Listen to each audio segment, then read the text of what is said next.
Mga idol, makalipas nga po ang ilang araw na paghihintay ay may lumabas nga pong balita ngayon na posible nga pong 3 months lamang ang suspensyon na makuha ni Justin Brownlee. Yan naman ang ating unang pag-uusapan, pero bago tayo pumunta dyan, dediretso muna tayo sa balitang aagawan nga daw po ni Chet Holmgren ang pwesto ni Victor Wembanyama at ang balitang out nga po si D'Angelo Russell sa Big 3 ng Los Angeles Lakers. Kaya mga idol, tara, alamin natin ang buong detalye nito.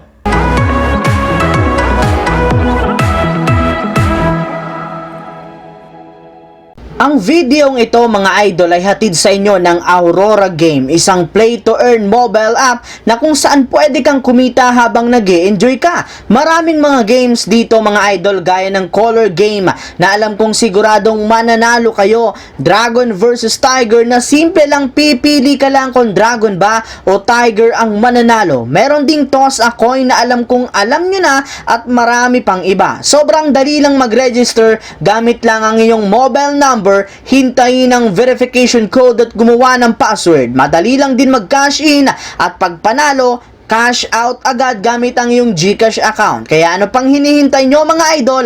Mag-download na at manalo. Nasa comment section ang link para makapagsimula na kayo. Bago pa man nga po mga idol magsimula ang season, ay si Victor Wembanyama na nga po ng San Antonio Spurs ang favorite na manalo ng Rookie of the Year award ngayong season, since eto nga po ang pinakamagaling na batang player ngayon. Sa kanyang haba, tangkad at pang point guard nga po na galawan sa loob ng court, marami nga po ang napapahanga nito. Sa katunayan, napakaganda nga po ng ipinakita niya sa preseason pa lang ng NBA, kung saan napatunayan nga nito na kaya niyang makipagsabayan sa ilang mga veterano at superstar. Kaya di na nga daw tayo dapat pang magulat kung siya man ang maging Rookie of the Year. Pero ayon nga po sa ilang mga NBA analyst, wag naman nga pong magpakampante si Wembanyama, gayong hindi rin naman nga niya makukuha ang nasabing award na ito, gayong may mga mahihigpit rin naman siya ditong kakompetensya katulad na lamang ni Chet Holmgren na bukod sa nagpakita ng magandang performance sa preseason sa Oklahoma City Thunder,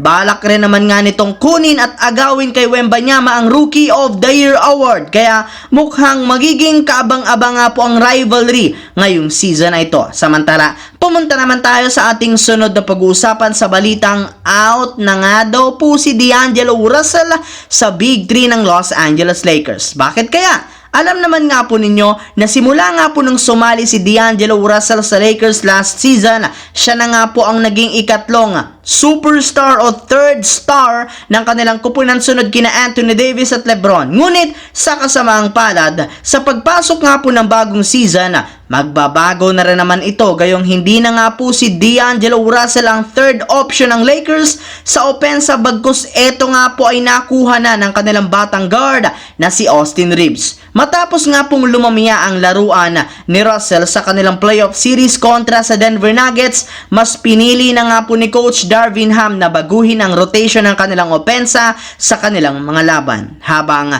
dito naman tayo dumako sa ating huling storya sa balitang posible nga pong 3 months lamang ang makuhang suspensyon ni Justin Brownlee. Ayon nga po mga idol sa ibinulgar na balita ng presidente ng Philippine Olympic Committee, sinisigurado nga po niya na papatawan talaga ng suspensyon si Justin Brownlee, sadyang hinihintay lamang nila ang desisyon ng ITA. Ayaw lamang nga po nitong i-interpret ngayon ang suspension nito, gayong pwede nga itong mawala ng isang araw, isang buwan, o di kaya isang taon. Syempre, kung siya nga daw po ang tatanungin, mas mabuti nga daw po na maikli lamang ang ipapataw na suspensyon kay Justin Brownlee upang sa ganon makapaglaro pa ito sa PBA. Ayun nga po sa naging reaksyon at pahayag ng dating PBA player na si J.J. Hilterbrand, umaasa nga po siya na 3 buwan lamang ang pinakamataas na suspensyon ni Justin Brownlee. Pwede pa nga daw itong maikli pa sa isang buwan kung gugustuhin lamang nila, gayong wala rin naman nga itong masamang ginawa at para lamang nga daw sa injury ang kanyang ginawa noon.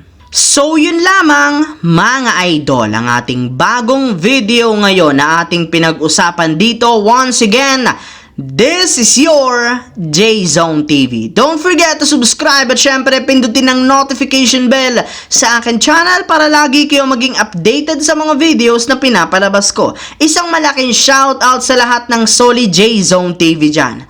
Thanks for watching, mga idol!